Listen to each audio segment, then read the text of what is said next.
যত বড় মানুষই হন না কেন, আপনি কি একটি চক্ষু বন্ধ করে চিন্তা করেন না? দুনিয়া থেকে কত মানুষ চলে গেল, সবাইকেই কিন্তু দামি কাপড় খুলে সাদা কাফন দিয়ে পেঁচায়া এরপরে মাটির তৈরি কবরের মধ্যে রেখে আসা হয়।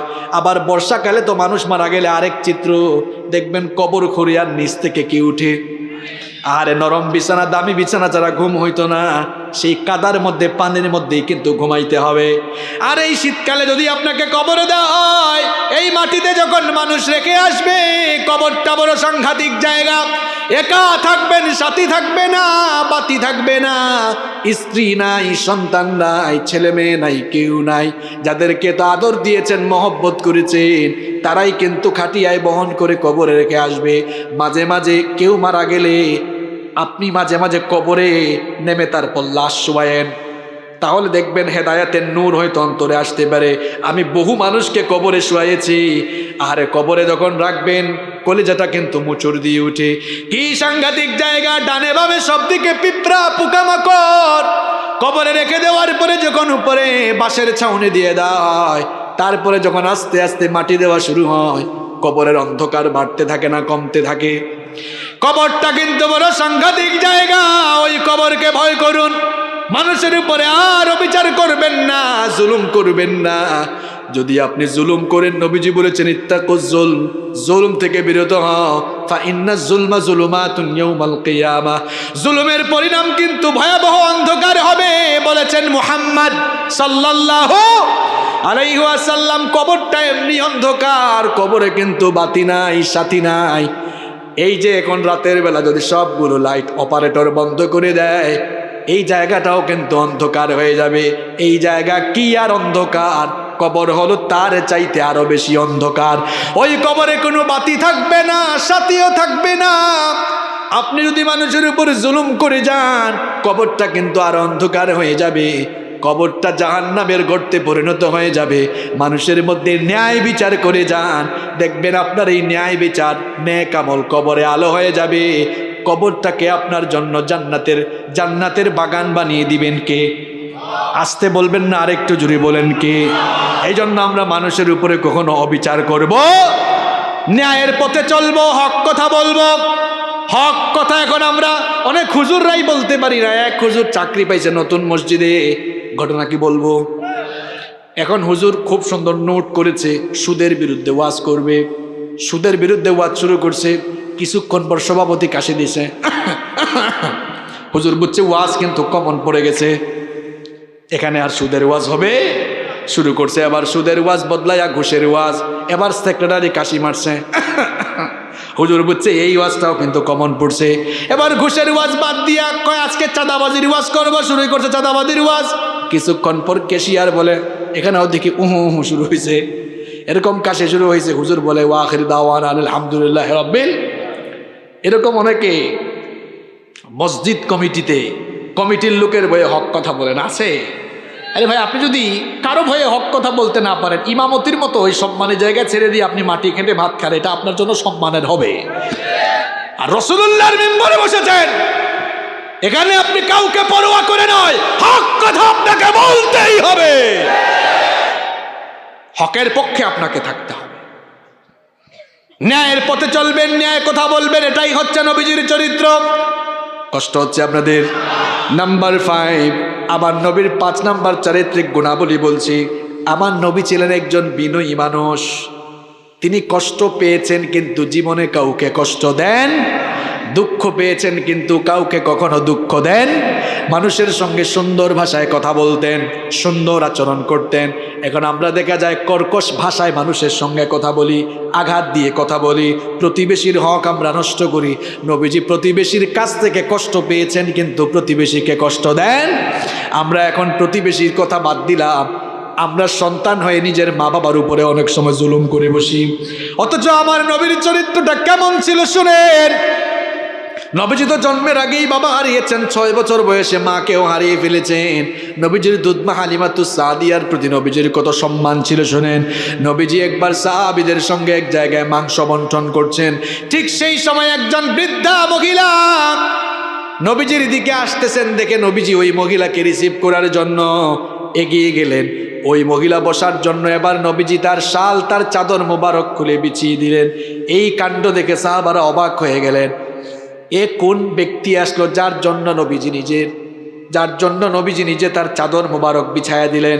নবীজি কথোপকথন শেষ করে আসার পর সাহাবীরা জানতে চাইলেন, ওগো আল্লাহর নবী, বুঝলাম না কার সম্মানে নবীজি এগিয়ে গেলেন, আবার কার সম্মানে নবীজি তার চাদর মোবারক বসার জন্য বিছিয়ে দিলেন।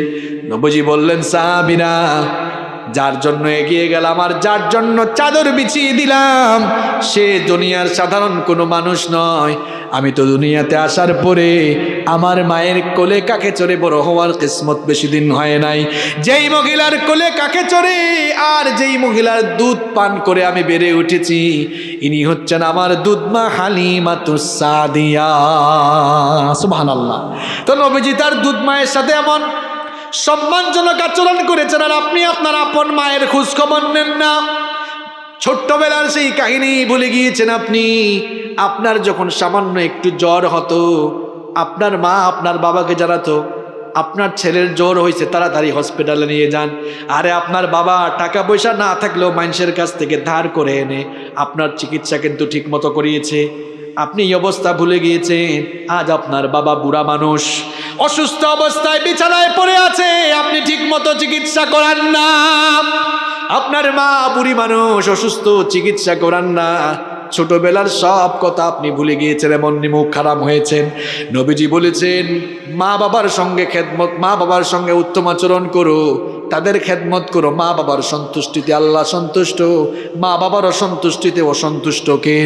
নবীজি বলেছেন, হুমা জান্নাতুকা হুমা নারুকা, এই মা বাবা তোমার জন্য জান্নাত, আবার মা বাবা তোমার জন্য জাহান্নাম। খবরদার আমার যুবক ভাইরা, মা বাবাকে কখনো কষ্ট দিও না। রাগ করে, গলা মোটা করে, ঝিরকি দিয়ে কথা বলো না, বরং আল্লাহ বলছেন, ওয়াকুল লাহুমা কওলান কারীমা, তোমার মা বাবার সাথে সম্মানজনক ভাষায়, ভদ্র ভাষায়, বিনয়ের সঙ্গে কথা বলো। আদেশটা কার? মা বাবার সঙ্গে ভাষা নরম করে, কণ্ঠ নরম করে কথা বলবেন। চোখ মোটা করে কথা বলবেন না, মাথা নিচু করে সুন্দর করে কথা বলবেন, ভদ্র ভাষায় কথা বলবেন। মা বাবার খেদমত করেন, রাতের বেলা বাবার মাথাটা টিপে দেন, বাবার মাথা টিপে টিপে তাকে ঘুম পাড়ান। এই বাবা, এই মা কিন্তু ছোটবেলায় আপনার মাথায় হাত বোলায় বোলায় ঘুম পাড়িয়েছে। এখন বাবা বৃদ্ধ মানুষ, বুড়া মানুষ, হাত পাটা একটু টিপে দেন, মাথা টিপে দেন, ঘুম পাড়ান। মা বাবার কাপড় চোপড়গুলো মাঝে মাঝে ধুয়ে দেন, মাঝে মাঝে কেন পারলে রেগুলার ধুয়ে দেন। ছোটবেলা আপনার বাবা আর মায়ের কোলে আপনি কত প্রস্রাব পায়খানা করেছেন, কোনোদিন রাগ করছেন? তো এখন আপনি মা বাবা বুড়া হয়ে গিয়েছেন, তাদের কাপড় ধুয়ে দেন।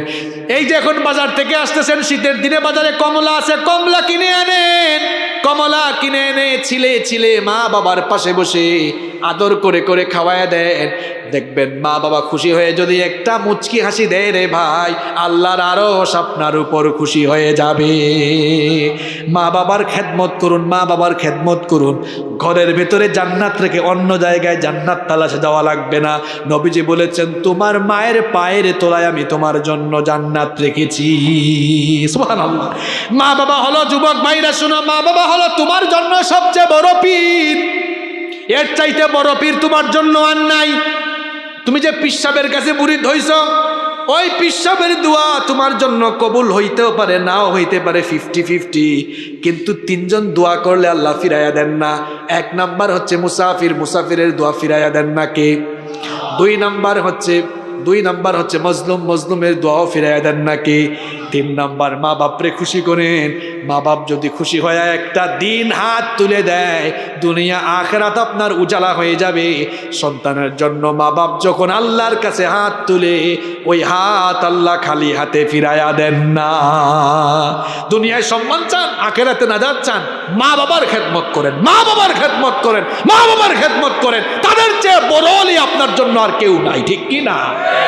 পৃথিবীর যে কোনো দেশের, যে কোনো প্রান্তের, যে কোনো জায়গার মানুষই আপনি হন না কেন, নবীজিকে যদি আপনি ভালো না বাসেন, অনুসরণ অনুকরণ না করেন, নবীজিকে যদি আপনার জীবনে আপনি পরিপূর্ণভাবে মেনে না চলেন, দুনিয়াও যাবে, আখিরাতও যাবে। এই জন্য রব্বুল আলামিন কোরআনে কারীমে বললেন, قل أطيعوا الله والرسول فإن تولوا فإن الله لا يحب الكافرين আল্লাহ তাআলা বললেন, ওগো নবী, আপনি বলে দিন, দুনিয়ার মানুষদেরকে আপনি জানিয়ে দিন, তারা যেন আমি আল্লাহর আর আপনার আনুগত্য করে আমাকে এবং আপনাকে যেন মেনে চলে।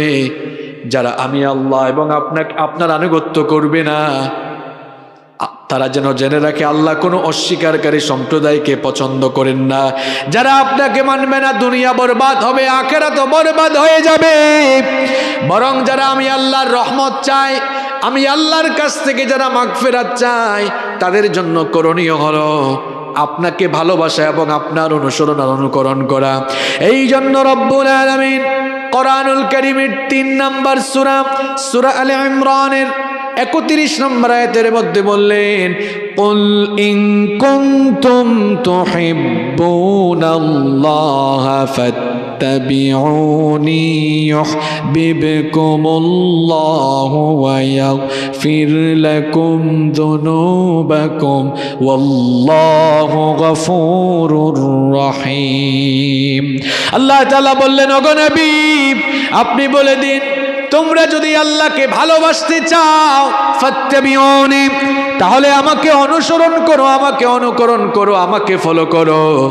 যদি আমাকে অনুসরণ করো, অনুকরণ করো, আমাকে যদি ফলো করো, আল্লাহকে ভালোবাসা লাগবে না, ইউহিব্বুকুমুল্লাহ, আল্লাহ তাআলা নিজেই তোমাদেরকে ভালোবাসবেন। আর আল্লাহ যখন আপনাদেরকে ভালোবাসবেন, তখন জীবনের সব গুনাহগুলো যিনি মাফ করে দিবেন, তিনি কে? এখন যাকে আপনি ফলো করবেন, যাকে আপনি অনুসরণ করবেন, অনুকরণ করবেন, তার চরিত্র তো সুন্দর হওয়া লাগবে, ভালো হওয়া লাগবে। এখন নবীজির চরিত্রের ব্যাপারে আমরা প্রশংসা করা লাগবে না, নবীজির চরিত্রের ব্যাপারে আমার আপনার মন্তব্যে কোনো দরকার নেই, কারণ নবীজির চরিত্রের সার্টিফিকেট, নবীজির চারিত্রিক প্রশংসা যিনি করেছেন স্বয়ং তিনি কে? আমরা অনেক সময় মানুষকে চারিত্রিক সনদ দেই, কিন্তু দেখা যায় মাঝে মাঝে এমন কারবারও হয়, যেই লোক চারিত্রিক সনদ দেয় তার নিজের চরিত্রই ঠিক নাই। এরকম আছে না নাই? কিন্তু দেখেন, নবীজিকে দুনিয়ার সাধারণ কোনো মানুষ চরিত্রের সার্টিফিকেট দেয় নাই, নবীজির চরিত্রের সার্টিফিকেট আরশে আজিম থেকে যিনি দিয়েছেন তিনি কে? কোরআনুল কারীমের 68 নম্বর সূরাতুল কলামের 4 নম্বর আয়াতে রব্বুল আলামিন বললেন, ওয়া ইন্নাকা লাআলা খুলুকিন আযীম। আল্লাহ তাআলা বললেন, নিশ্চয়ই আপনি এক পুত পবিত্র সুমহান আদর্শের উপরে প্রতিষ্ঠিত। বলেন সুবহানাল্লাহ। এমন এক ক্যারেক্টার, এমন এক চরিত্র আমার নবীর, মানবীয় চরিত্রের এমন কোনো দিক বা বিভাগ নেই যেই দিক বা বিভাগের জন্য নবীজিকে ফলো করা যাবে না, এমন কোনো দিক বা বিভাগ নেই। বরং নবীজি হচ্ছেন মানবীয় গুণাবলী, বরং নবীজি হচ্ছেন মানবীয় সমস্ত গুণাবলী সম্পন্ন। মানুষের জীবন পরিচালনার সকল দিক এবং বিভাগের জন্য তিনি হচ্ছেন অনুসরণীয় এবং অনুকরণীয় আদর্শ। এই জন্য রব্বুল আলামিন কোরআনুল কারীমের 33 নম্বর সূরাতুল আহজাবের 21 নম্বর আয়াতে বললেন, লাকাদ কানা লাকুম ফি রাসূলিল্লাহি উসওয়াতুন হাসানাতুন লিমান কানা ইয়ারজুল্লাহা ওয়াল ইয়াওমাল আখিরা ওয়া যাকারাল্লাহা কাসীরা। আল্লাহ তাআলা বলছেন, তোমাদের মধ্যে যারা আল্লাহ আর আখিরাতকে পাওয়ার আশা রাখে, তাদের জন্য আমার নবীর জীবনের ভেতরেই রয়েছে সর্বোত্তম আদর্শের নমুনা। সুবহানাল্লাহ। তিনি হচ্ছেন মানুষের সকল দিক এবং বিভাগের জন্য একমাত্র অনুসরণীয় এবং অনুকরণীয় আদর্শ। বলেন সুবহানাল্লাহ। নবী করিম সাল্লাল্লাহু আলাইহি ওয়াসাল্লামের জীবন সমুদ্র নিয়ে আলোচনা করে দুনিয়ার কোনো মানুষ শেষ করতে পারবে না। ১৫০০ বছর আগ থেকেই নবীজির জীবনী নিয়ে আলোচনা হচ্ছে, চলতেছে, চলবে, শেষ হয়ে গিয়েছে, শেষ হবে না। কারণ নবী করিম সাল্লাল্লাহু আলাইহি ওয়াসাল্লামের জীবনী এত হলো এক মহাসমুদ্র। এই মহাসমুদ্রের অতল তলদেশে অবগাহন করা দুনিয়ার কারো দ্বারা সম্ভব নয়। এজন্য নবী করিম সাল্লাল্লাহু আলাইহি ওয়াসাল্লামের গোটা জীবনী নিয়ে এখানে এই ক্ষুদ্র সময়ে স্বল্প সময়ে আলোচনা করা সম্ভব নয়। কিন্তু আমার প্রিয় ভাইয়েরা, এটা যেহেতু কোরআনের মাহফিল আর কোরআন নাজিল হয়েছে নবীজির উপরে, অন্তত নবীজির কিছু চারিত্রিক গুণাবলী যদি আমরা জানতে পারি, যেগুলো আমাদের ব্যক্তি পরিবার সমাজ জীবনে কাজে লাগবে, এগুলো যদি অন্তত আমরা স্বল্প সময়ে জানতে পারি, আমার মনে হয় যে মাহফিলের আয়োজন সফল এবং সার্থক হবে এবং আমাদের এখানে আসা বসা উভয়টি সার্থক হবে, সফল হবে ইনশাআল্লাহ। তাহলে আজ আমরা নবী করিম সাল্লাল্লাহু আলাইহি ওয়াসাল্লামের জীবন সমুদ্র থেকে তার চারিত্রিক মাধুর্যতা থেকে আমরা আজ মাত্র 10টি গুণাবলী, নবীজির 10টি চারিত্রিক গুণাবলীর ব্যাপারে জানব। এমন 10টি চারিত্রিক গুণাবলীর ব্যাপারে জানব, এমন সুন্দর সুন্দর 10টি চারিত্রিক গুণাবলী আপনাদের সামনে তুলে ধরব, যেগুলো আমাদের ব্যক্তি পরিবার এবং সমাজ জীবন সুন্দরকরণে, আমাদের ব্যক্তি পরিবার সমাজ এগুলোকে সুন্দর করে সাজাবার কাজে লাগবে ইনশাআল্লাহ। তাহলে আজকে আমরা নবীজির কয়টা চারিত্রিক গুণাবলী নিয়ে আলোচনা করব? একটু পুরুষ মানুষের মতো আওয়াজ দিয়ে বলেন, কয়টা? করে বলেন 10টা। আলোচনা কিন্তু শুরু হয়ে গিয়েছে, মনে রাখতে হবে আপনাদের, শেষ পর্যন্ত মুখস্থ করতে পারবেন তো পয়েন্টগুলো ইনশাআল্লাহ। ইনশাআল্লাহ শুরু হয়ে গেল। নাম্বার 1, 1 নাম্বার, আমার নবী ছিলেন সর্বশ্রেষ্ঠ লজ্জাশীল নবী। সুবহানাল্লাহ পড়েন। পৃথিবীতে বিশ্ব মানবতার হেদায়েতের জন্য যত নবী রাসূল রব্বুল আলামিন পাঠিয়েছেন, সমস্ত নবী এবং রাসূলকে আল্লাহ তাআলা লজ্জাশীল বানিয়েছেন। আর সবচাইতে বেশি লজ্জাশীল যাকে আল্লাহ বানিয়েছেন তিনি হচ্ছেন আমাদের নবী মুহাম্মদ সাল্লাল্লাহু আলাইহি ওয়াসাল্লাম। আমাদের নবী কত লজ্জাশীল ছিলেন দেখেন। বুখারীর বর্ণনা, মুসলিম শরীফের বর্ণনা, আবু সাঈদ আল খুদরি রাদিয়াল্লাহু আনহু হাদিসটি বর্ণনা করেছেন। তিনি বলেছেন, কানা রাসূলুল্লাহ সাল্লাল্লাহু আলাইহি ওয়াসাল্লাম আশাদ্দ হায়াআম মিনাল আযরা'i ফি খিদরিহা। তিনি বলছেন নবী করিম সাল্লাল্লাহু আলাইহি ওয়াসাল্লাম এমন লজ্জাশীল ছিলেন, ঘরে থাকা কুমারী নারীর চাইতেও নবীজি আরো বেশি লজ্জাশীল ছিলেন। আরো আসতে বলেন সুবহানাল্লাহ। আপনি মনে করতে পারেন হুজুর আজকে লজ্জাশীলতার পয়েন্ট দিয়ে ওয়াজ শুরু করলো কেন শুরু করেছি একটু পরেই আপনি বুঝবেন। তার আগে আপনি ভালো করে শোনেন আমার আপনার নবী কেমন লজ্জাশীল ছিলেন। প্রথম হাদিস শোনালাম, ঘরে থাকা কুমারী নারীর চাইতেও লজ্জাশীল ছিলেন মুহাম্মদ সাল্লাল্লাহু আলাইহি ওয়াসাল্লাম। আবার আমার আপনার নবী ছোটবেলা থেকেই কত লজ্জাশীল ছিলেন শুনেন। নবীজির দুধমা হালিমাতুস সাদিয়া বলছেন, স্বাভাবিক অবস্থায় বাচ্চা শিশুরা ক্ষুধা পেলে কান্না করে, কিন্তু শিশু মুহাম্মদুর রাসূলুল্লাহ সাল্লাল্লাহু আলাইহি ওয়াসাল্লাম আমার কাছে যতদিন ছিলেন, আমার কাছে থেকে যতদিন তিনি দুগ্ধ পান করেছিলেন, ক্ষুধার যন্ত্রণায় তাকে কোনোদিন আমি কান্না করতে দেখি নাই। বরং যখনই তার সতর মুবারক থেকে কাপড় সরে যেত তখন তিনি কান্না করতেন। আবার আমি যখন গিয়ে সতরটা ঢেকে দিতাম সঙ্গে সঙ্গেই তিনি কান্না বন্ধ করে দিতেন। আমার আপনার নবী কত লজ্জাশীল শুনেন। আরেকটি হাদিস শুনেন, জাবের বিন আব্দুল্লাহ রাদিয়াল্লাহু আনহু বলেছেন, নবী করিম সাল্লাল্লাহু আলাইহি ওয়াসাল্লাম নবুয়ত পাওয়ার আগে কাবা ঘর রিকনস্ট্রাকশনের কাজে অংশ নিয়েছিলেন। কাবা ঘর পুনর্নির্মাণের কাজে তিনি পার্টিসিপেট করেছিলেন। সেই সময় নবীজির সঙ্গে নবীজির চাচা আব্বাস রাদিয়াল্লাহু আনহু পাথর ভাঙছিলেন, আর নবীজি পাথর কাঁধে বহন করে এগিয়ে যাচ্ছিলেন। নবীজির চাচা আব্বাস রাদিয়াল্লাহু আনহু বললেন, ভাতিজা, এই যে তুমি পাথর কাঁধের মধ্যে নিয়েছো, এই ধুলাবালিগুলো তোমার শরীরে লেগে শরীরটা ময়লা হয়ে যাবে। আর তুমি যে কাঁধের মধ্যে পাথর নিয়েছো, পাথরের দাগ তোমার কাঁধে পড়ে যেতে পারে। বাবারে, এক কাজ করো, তহবনটা লুঙ্গিটা খুলে কাঁধে রাখো, তারপরে যদি তুমি পাথর বহন করো তাহলে তোমার গায়ে কোনো বালি পড়বে না এবং তোমার কাঁধের মধ্যেও কোনো দাগ পড়বে না।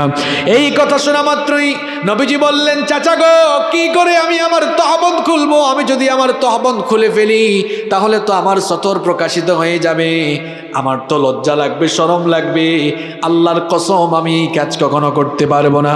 আব্বাস রাদিয়াল্লাহু আনহু তার ভাতিজা আমাদের নবী মুহাম্মদুর রাসূলুল্লাহ পড়েন সাল্লাল্লাহু আলাইহি ওয়াসাল্লামের প্রতি দয়া পরবেশ হয় তিনি যখনই তহবনটা খুলতে যাবেন, নবীজি সঙ্গে সঙ্গে বেহুশ হয়ে গেলেন। যখন তার হুঁশ ফিরে আসলো, হুঁশ ফেরা মাত্রই নবীজি বললেন, আমার তহবন্দ কোথায়, তহবন্দ কোথায়? যখন দেখলেন তার তহবন্দ ঠিকঠাক আছে, তখন তিনি স্থির থাকলেন। এই ছিল আমার আপনার নবীর লজ্জাশীলতা। আপনি বলবেন, হুজুর আজকে ওয়াজ শুরু করলেন লজ্জা শরম দিয়া কেন? এর কারণ হলো আল হায়াউ শুবাতুম মিনাল ঈমান। লজ্জাশীলতা হচ্ছে ঈমানের অংশ। যার মধ্যে লজ্জা নাই তার মধ্যে ঈমান নাই। আমার আপনার নবী বিশ্ব নবী মুহাম্মদুর রাসূলুল্লাহ পড়েন সাল্লাল্লাহু আলাইহি ওয়াসাল্লাম, যেই নবী ছোট কাল থেকে লজ্জাশীল ছিলেন, সেই নবীর উম্মতগুলো পুরুষ হোক নারী হোক হায়া শরম ছেড়ে দিয়ে আজ কেমন বেহায়া হয়েছে দেখেন। সেই নবীর উম্মতের পুরুষগুলো আজ কেমন বেহায়া হয়েছে দেখেন। সতর নামাইতে নামাইতে, লুঙ্গি প্যান্ট পায়জামা নামাতে নামাতে টাকনুর নিচে জুতার নিচে নিয়ে ফেলেছে। অবশ্য এই কাজ কারবার কক্সবাজারে নাই। ভালো করে এই হাদিসটি শুনুন। নবীজি বলেছেন, কিয়ামতের দিন ওই বান্দার দিকে আল্লাহ তাকাবেন না, তার সঙ্গে আল্লাহ কথা বলবেন না, তাকে জাহান্নামের আযাব থেকে মুক্তি দিবেন না, তাকে আল্লাহ পবিত্র করবেন না। চারটা কথা বলেছি, কান খাড়া করে শোনো। যুবক ভাইরা, তোমরা ভালো করে আমার কথাগুলো শোনো। নবীজি বলেছেন, কিয়ামতের দিন ওই লোকটার দিকে আল্লাহ তাকাবেন না, তার সঙ্গে আল্লাহ কথা বলবেন না, তাকে আল্লাহ পবিত্র করবেন না, তাকে আল্লাহ জাহান্নামের আগুন থেকে বাঁচাবেন না, রেহাই দিবেন না। সাহাবীরা বললেন, নবী গো, কার ব্যাপারে আপনি এমন ভয়ঙ্কর কথা বললেন? নবীজি বললেন, যেই পুরুষ তার টাকনুর নিচে কাপড় ঝুলায়। এজন্য আমার বাবাদেরকে বলবো, আমার যুবক ভাইদেরকে বলবো, লুঙ্গি যখন আমরা পরবো, প্যান্ট যখন পরবো, পায়জামা যখন পরবো, টাকনুর উপরে পরবো নাকি আমরা নিচে পরবো? যুবকরা কই, হুজুর টাকনুর উপরে উঠাবো কেমনে? দেখতে তো খ্যাত খ্যাত আনস্মার্ট লাগে। এই যে আমরা জুব্বা পরি, আমার জুব্বা কিন্তু টাকনুর উপরে, পায়জামাও কিন্তু টাকনুর উপরে। দেশ বিদেশে ঘুরি, কোনো মানুষ কখনো বলে না একটা আনস্মার্ট খ্যাত, কোনোদিনও বলে? বলে বলে কেউ? মনে রাখবেন, নবীর সুন্নাত মানার ভেতরে স্মার্টনেস আছে, ঠিক কিনা বলেন? এই জন্য আমার যুবক ভাইগুলোকে বলবো, প্যান্টটা টাকনুর উপর উঠায় পড়ো, লুঙ্গিটা টাকনুর উপরে উঠাও, পায়জামাটা টাকনুর উপরে উঠাও। আর যুবকগুলো হায়া চরম কেমনে ছেড়ে দিল দেখেন।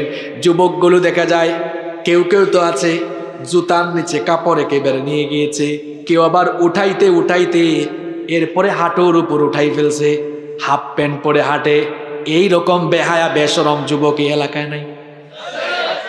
কি বাবার হাঁটুর উপর কাপড় উঠে গেল কেন? আমার যুবক ভাইদেরকে বলবো, আমার আপনার নবী এমন ছিলেন না।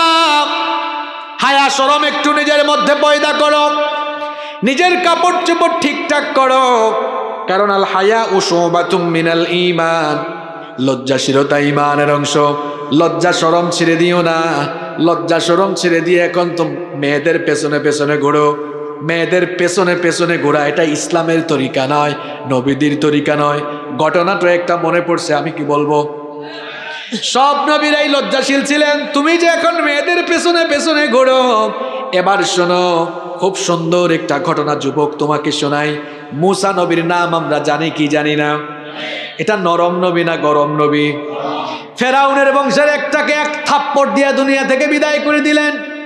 এখন ফেরাউন যখন মুসা আলাইহিস সালামকে ধরার জন্য অর্ডার দিল, আল্লাহ তাআলা মুসা আলাইহিস সালামকে বললেন, ও মুসা, মিশর থেকে তুমি এখন হিজরত করো। সাইয়েদনা মুসা আলাইহিস সালাম মিশর থেকে হিজরত শুরু করলেন। দৌড়াতে দৌড়াতে পথ চলতে চলতে তিনি মাদায়েনের একটা কুয়ার কাছে চলে গেলেন। শুনতেছেন আপনারা? মাদায়েনের একটা কুয়ার কাছে গেলেন। মাদায়েনের কুয়ার কাছে গিয়ে দেখলেন কিছু লোক তাদের পশুকে পানি পান করাচ্ছে, আর অদূরে দুইটা নারী দুইটা মেয়ে পশুর পাল নিয়ে তারা অসহায়ের মতো দাঁড়িয়ে আছে। এদেরকে দেখে তার মনে দয়া হলো, গিয়ে বললেন, সবাই তো দেখি পশুকে পানি পান করায়, তোমরা এখানে দাঁড়িয়ে আছো কেন?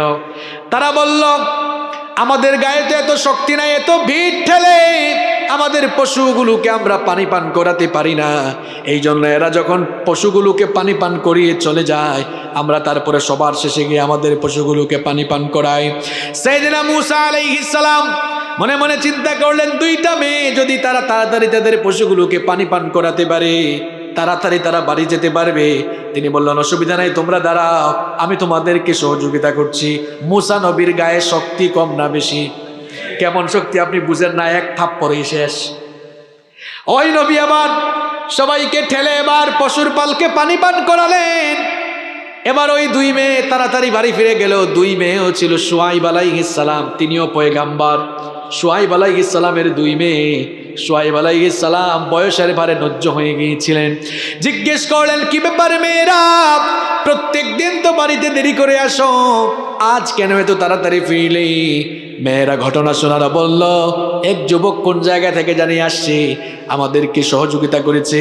যুবকটা বড়, এই যুবকটা আমাদেরকে সহযোগিতা করার কারণে আজকে তাড়াতাড়ি বাড়িতে ফিরতে পেরেছি। শুআইব আলাইহিস সালাম মেয়েদেরকে বললেন, যেহেতু সে তোমাদেরকে সহযোগিতা করেছে, তাকে ডেকে নিয়ে আসো, আমি তাকে পুরস্কৃত করতে চাই। এবার এক মেয়ে চলে গেল। শুআইব আলাইহিস সালামের কথা অনুযায়ী মেয়ে চলে গেল, গিয়ে দেখলো মূসা আলাইহিস সালাম একটি গাছের নিচে বিশ্রাম করছেন। মেয়ে গিয়ে বলল, আমাদের বাবা আপনাকে ডেকেছেন, তিনি আপনাকে পুরস্কৃত করতে চান। মূসা আলাইহিস সালাম এবার বললেন, ঠিক আছে আমি যাব, তবে তুমি আমার সামনে হাঁটবা না। যুবক ভালো করে শোনো, মূসা নবী বললেন, তুমি আমার সামনে হাঁটবা না, পেছনে হাঁটো। কারণ একজন যুবকের সামনে মেয়ে হাঁটলে, বলেন তো দেখি, মেয়ের প্রতি যুবকের আসক্তি কাজ করতে পারে কিনা? এজন্য মূসা নবী দেখেন নবীদের চরিত্র কত পুত পবিত্র, কত সুন্দর। মূসা নবী বললেন, তুমি পেছনে হাঁটো, পেছন থেকে আমাকে রাস্তা বলে দাও, আমি হাঁটতে থাকবো, তুমি আমার পেছনে পেছনে হাঁটবা। মূসা আলাইহিস সালাম এবার শুআইব আলাইহিস সালামের বাড়িতে চলে গেলেন। শুআইব আলাইহিস সালাম মেহমানদারি করলেন। এমন সময় মেয়েরা বলল, আব্বু, বাবা, আমাদের ঘরে তো কোনো কর্মচারী নাই, এই লোকটাকে কর্মচারী হিসাবে রাখতে পারেন, কারণ এই লোকটা শক্তিশালী এবং আমানতদার। শুআইব আলাইহিস সালাম তিনিও তো নবী, বুদ্ধিমান এবং বিচক্ষণ নবী। তিনি এবার মেয়েদেরকে বলেন, এই যুবক যে শক্তিশালী এবং আমানতদার, এটা তোমরা জানো কেমনে? তখন মেয়েরা বলল, আমানতদার এটা বুঝেছি এইভাবে, যখন তাকে ডেকে আনতে গিয়েছি তখন আমাদেরকে বলেছে, পেছনে হাঁটো, সামনে যেও না। এমন চরিত্র, এটা কোনো সাধারণ মানুষের চরিত্র হতে পারে না, নিঃসন্দেহে এটা অত্যন্ত আমানতদার লোক। আর শক্তিশালী এই জন্য বলেছি, যেই কুয়া থেকে পানি উঠাতে কয়েকজন যুবকের দরকার হয়, এই লোকটা দেখেছি ওই কুয়ার সেই বালতিটা একা টেনে তুলেছে, কুয়ার উপরের ঢাকনাটাও একা ধাক্কা দিয়ে সরিয়ে দিয়েছে। শক্তি কম না বেশি? আর একটু জোরে বলেন, শক্তি কম না বেশি? মূসা আলাইহিস সালামকে এবার শুআইব আলাইহিস সালাম বললেন, ঠিক আছে, আমার বাড়িতেই থাকো, আমার বাড়িতেই থাকো। আর আমানতদারিতা দেখে তিনি এবার তার মেয়েকে তার কাছে বিয়েরও প্রস্তাব দিয়ে দিলেন। সুবহানাল্লাহ পড়েন। ঘটনা কেন শোনালাম? শোনাবার উদ্দেশ্য হলো, যুবক দেখো, মেয়েদের পেছনে পেছনে যে হাঁটো, এটা ইসলামের তরিকা? মেয়েদেরকে রাস্তায় নিরাপদে চলতে দাও, সামর্থ্য থাকলে তাড়াতাড়ি বিয়ে করে ফেলো, নিজের চরিত্র নষ্ট করো না, নিজের ক্যারিয়ারটাকে ধ্বংসের দিকে ঠেলে দিও না, নিজের চরিত্র গঠন করো সাইয়েদনা ইউসুফ আলাইহিস সালামের মতো, যাকে আল্লাহ তাআলা এই দুনিয়ার অর্ধেক রূপ সৌন্দর্য দিয়েছিলেন, যাকে দেখে মিশরের সেই যুগের সুন্দরী নারীরা ফল কাটতে গিয়ে নিজেদের আঙ্গুলগুলো কেটে ফেলে দিয়েছিল। আল্লাহু আকবার।